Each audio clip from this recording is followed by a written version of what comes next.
소위 말하는 대체 신학은 매우 잘못된 신학입니다. 대체 신학의 핵심적인 주장이 뭐죠? 이런 신학이 저는 존재하는지도 모르겠지만 대체 신학의 핵심적인 주장이 뭐죠? 교회가 이스라엘을 대체했다라는 주장이에요. 그래서 대체 신학입니다. 교회가 이스라엘을 대체했다. 이건 완전히 잘못된 신학이죠. 어떻게 교회가 이스라엘을 대체해서 이스라엘이 교회가 될 수 있단 말이에요? 이스라엘은 교회가 될 수 없습니다. 오직 그리스도인만이 교회가 될 수가 있습니다. 왜냐하면 교회의 머리는 아브라함도 아니요 모세도 아니기 때문에 오직 한 분, 예수 그리스도가 교회의 머리가 되시기 때문에 율법의 행위로 말미암음이 아니라 오직 예수 그리스도를 믿음으로 말미암아 하나님의 의롭다함을 받은 그리스도인들만이 교회가 될 수 있기 때문에 교회가 이스라엘을 대체했다라는 소위 말하는 대체 신학은 완전히 잘못된 신학이에요.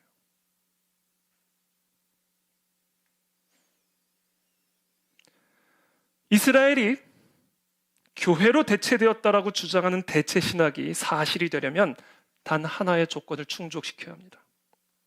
이스라엘 민족 전체가 그리스도인이 되는 거예요. 그러면 이스라엘이 교회가 됩니다.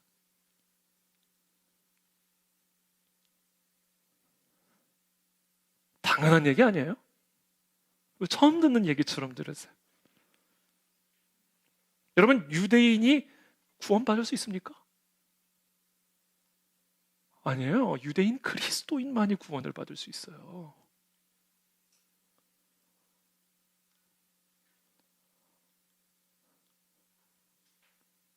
유대인이든 이방인이든 그리스도인이 되어야 교회가 되는 거예요.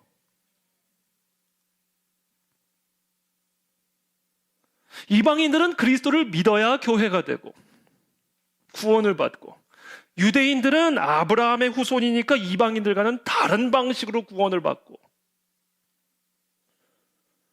다른 길이 있어요? 유대인들이 하나님의 나라를 가는 길과 우리 이방인들이 하나님의 나라를 가는 길이 달라요? 무슨 말도 안 되는 얘기예요.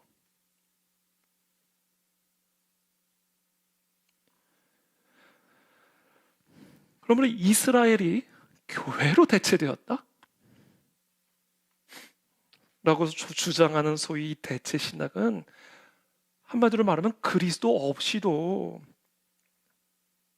유대인들이 구원을 받을 수 있다는 말이에요. 그건 말이 안 되는 얘기죠.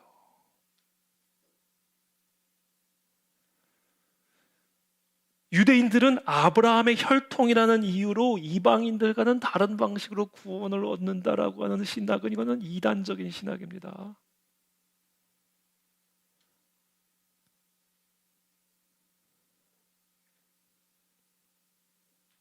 그것은 유대인의 회심을 회방하여 이스라엘의 진정한 회복을 방해하는 사탄의 전략이라고밖에 말할 수가 없어요.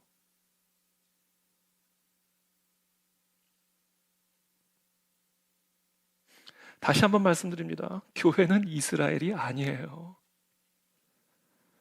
교회는 그리스도인이에요. 이스라엘이 교회가 되려면 이스라엘이 그리스도인이 돼야만 합니다. 그리스도 외에는 구원을 얻을 만한 다른 길이 없습니다. 유대인이든 이방인이든 하나님께로 갈 수 있는 길은 하나예요. 그리스도.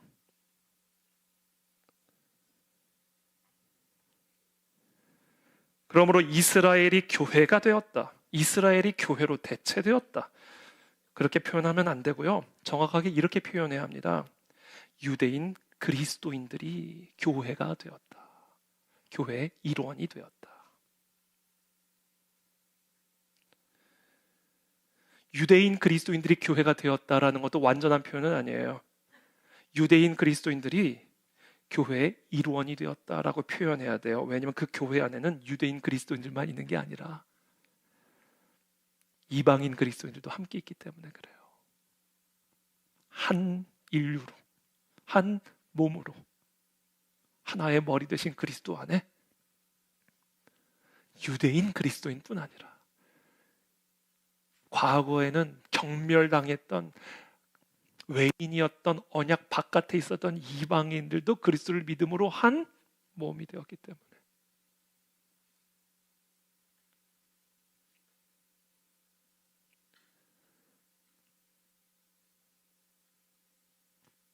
교회 안에 유대인은 없습니다. 기억하십시오. 교회 안에 유대인 그리스도인은 있습니다. 교회 안에 이스라엘은 없습니다. 교회 안에 이스라엘 그리스도인은 있습니다. 그런데 교회 안에 유대인 그리스도인들만 있는 것은 아닙니다. 대한민국 그리스도인들도 있고, 일본 그리스도인들도 있고, 미국 그리스도인들도 있고, 에티오피아 그리스도인들도 있고, 팔레스타인 그리스도인들도 있습니다. 하나님은 이사야를 통해 바로 그와 같은 만민교회, 열방교회를 예언하고 있는 거예요. 그것이 최종적인 언약의 성취가 될 것이다라는 겁니다.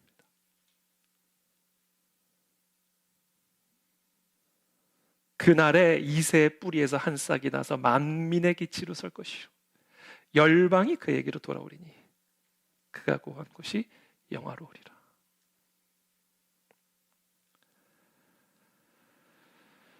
하나님은 오늘 성경 관통하는 날입니다. 하나님은 아담과 맺은 언약, 노아와 맺은 언약, 아브라함과 맺은 언약, 그리고 아브라함의 언약은 이삭을 통해 야곱과 언약, 야곱과의 언약은 야곱의 이름을 이스라엘로 바꿔주신 다음에 이스라엘의 12아들을 통해 세워지는 이스라엘이라고 하는 민족과의 언약으로 이어지게 됩니다.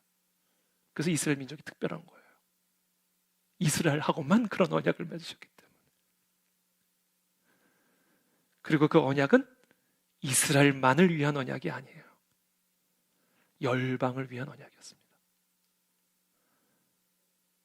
그리고 그 모든 언약의 중심은 아브라함도 아니요, 모세도 아니요, 누구? 예수 그리스도다라는 거예요. 그러므로 성경에 기록된 이 언약의 성취라는 것은 무엇의 성취를 의미하는 거예요? 아브라함과 이삭과 야곱, 그리고 야곱의 후손으로 세워진 이스라엘 민족과 맺은 그 언약이 성취되었으면 무엇의 성취를 의미하는 거예요? 땅의 회복을 의미하는 거예요? 국가 회복을 의미하는 겁니까?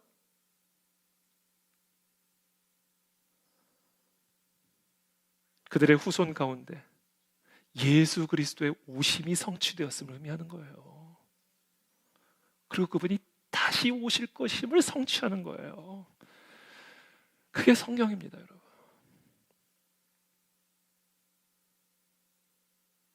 그래서 우리는 이것을 언약신학이라고 부르는 거예요. 또는 이 언약신학을 그래서 우리는 성취신학이라고도 부를 수 있어요.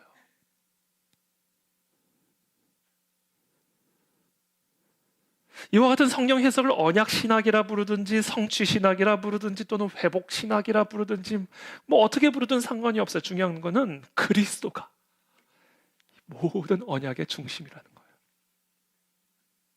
땅도 아니요, 혈통도 아니요, 국가도 아닙니다.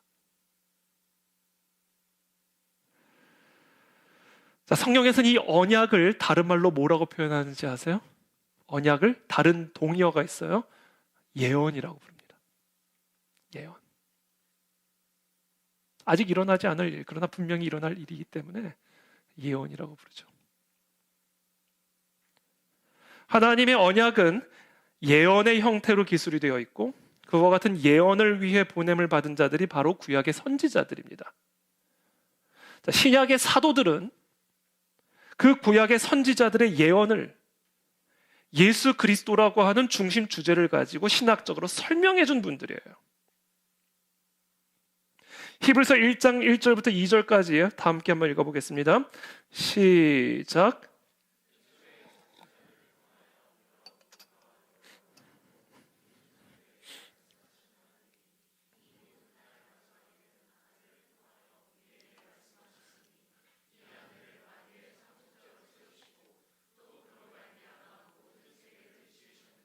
이게 정확하게 신약의 사도들이 우리를 위해서 행하신 일입니다. 옛적의 구약의 선지자들을 통해서 여러 부분과 여러 모양으로 창세기부터 말라기까지 우리 조상들에게 말씀하신 하나님이 이 모든 날 마지막에는 아들을 통하여 예수 그리스도를 통해서 우리에게 말씀하셨으니 이 아들을 만유의 상속자로 세우시고 그로 말미암아 모든 세계를 지으셨느니라. 예수 그리스도에 관한 이야기임을 구약의 선지서들을 통해서 설명해 주는 분들이 사도들이에요.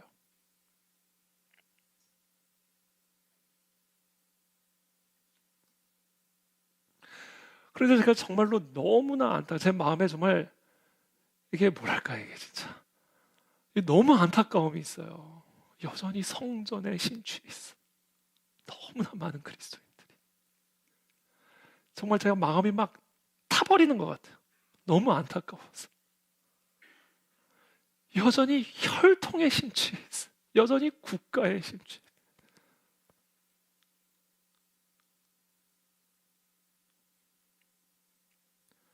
제가 최근에 책 한 권을 선물 받았는데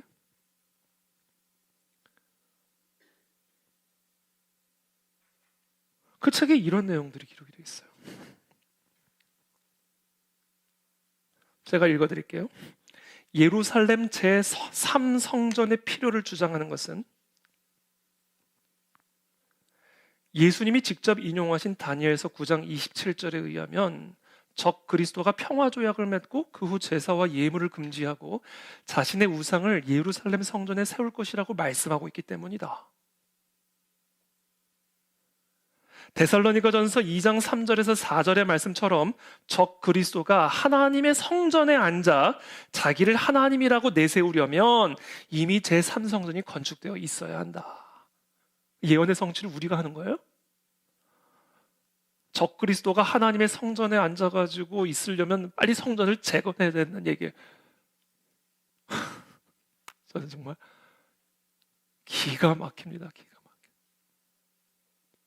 적 그리스도를 위해서 지금 제3성전을 빨리라도 지어야 된단 말입니까? 그래야 데살로니가 전서의 말씀을 성취하고 다니엘서 9장의 말씀을 성취한다는 말입니까? 이 예언의 성취를 내가 하고 우리가 하는 겁니까? 정말 기가 막힙니다.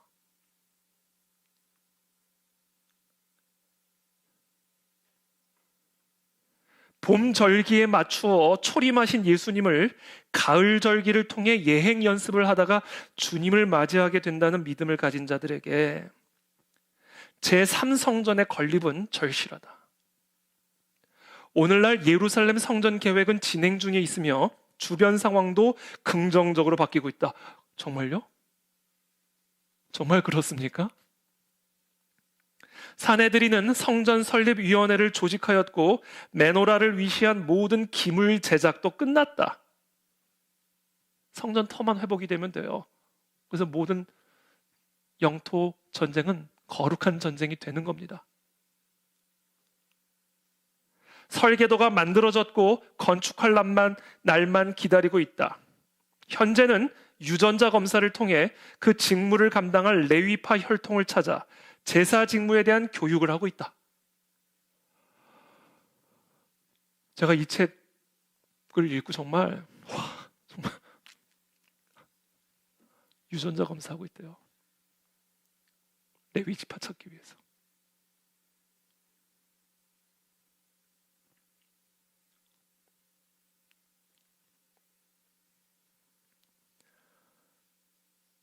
저는 예수님이 어떻게 생각하실지 너무 궁금해요. 예수님 성전 들어가서 다 엎어버렸잖아요. 다 뒤집어 엎어버렸잖아요. 그리고 저 성전을 헐라 내가 사흘 만에 다시 세우리라. 실제로 AD 70년에 다 허물어버렸잖아요. 그러면서 예수님이 성전은 내 육체를 가리켜. 내 육체가 성전이야. 그 말씀 하셨잖아요. 근데 지금 적 그리스도가 앉아있을 하나님의 성전이 필요하니까 빨리 성전 재건해야 된다고요? 와, 제가 정말 제가 너무너무 황당합니다. 이 책의 서문에 이런 내용이 기록이 되어 있어요. 성경에서 하나님의 빅픽처를 보려면 인류 구원을 위해 선택하신 가장 중요한 세 가지 키워드를 파악해야 합니다. 하나님이 택하신 사람, 하나님이 택하신 사람이라고요? 예수 그리스도가? 예? 예수 그리스도가 하나님이 택하신 사람이라고요? 하나님이 택하신 아브라함은 말이 돼요.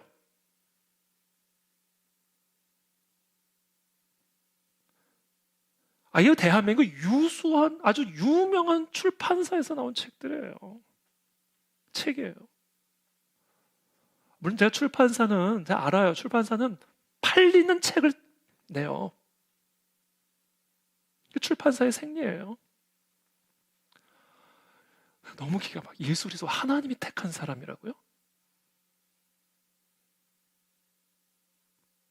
하나님이 택하신 사람 예수 그리스도는 성경에 1800번 이상 등장합니다. 성경은 시작부터 마지막까지 예수 그리스도의 스토리입니다. 자, 이 부분은 맞아요.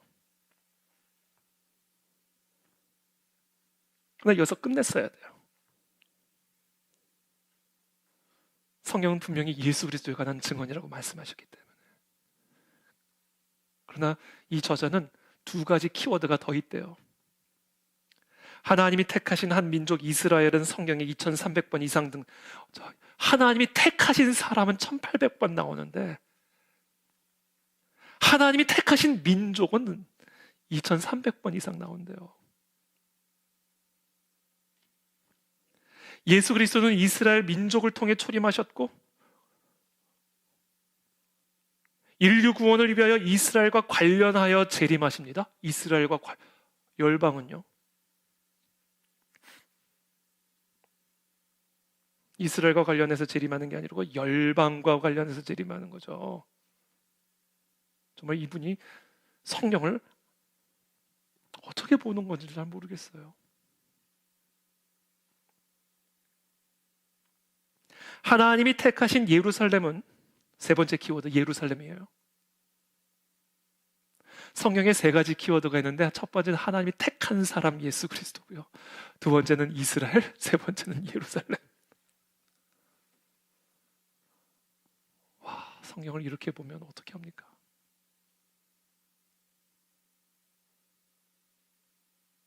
예수 그리스도와 나라는 키워드로 보는 거예요, 지금.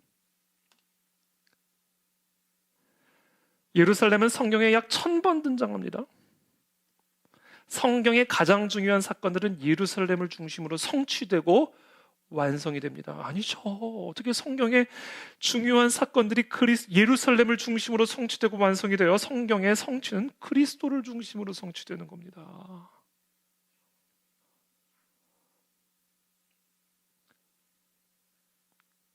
이런 식으로 성경을 해석하니까 지금 레위인 혈통 유전자 검사하고 있는 거예요.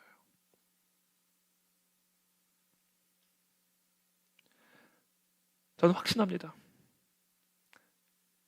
레위인 유전자 검사할 시간에 그리스도의 복음을 전도하는 것이 잃어버린 양을 찾고 계신 그리스도의 마음에 합한 태도라고 저는 확신합니다. 웬 레위인 유전자 검사예요? 뭐 레위인 샘플은 있나 보죠. 뭐 유전자 검사하면 DNA에 레위인 이렇게 나옵니까? 참 기가 막힙니다. 기가 막힌 얘기예요. 정말. 에베소서 2장 20절부터 22절 다 함께 읽어보겠습니다. 시작.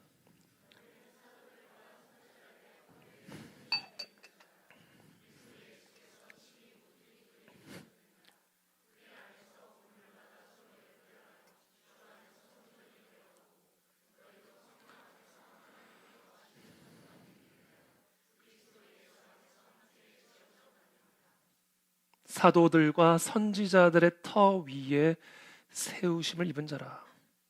자, 교회는 사도와 선지자들의 터 위에 세워졌다는 것은요, 이 성경의 언약의 성취, 그것의 토대 위에 교회가 세워졌다는 말씀이에요. 그리고 그 언약의 성취는 누구예요? 그리스도예요. 그래서 그리스도가 그 성전의 모퉁이 돌이 되는 겁니다.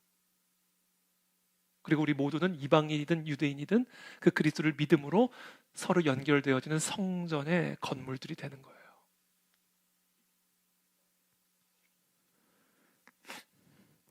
유전자 검사는 떠나갈지어다. 이거는 적그리스도의 영이라고 생각해요, 저는. 와, 유전자 검사에 제가 넘어갔어요. 지금 사람들이 지금 이거는 저는 이스라엘의 회복을 위한 이거는 회복을 방해하는 이건 미혹의 영이죠. 속임수의 영이고. 더 기가 막힌 것은 그것이 교회 안에 들어와 있다라는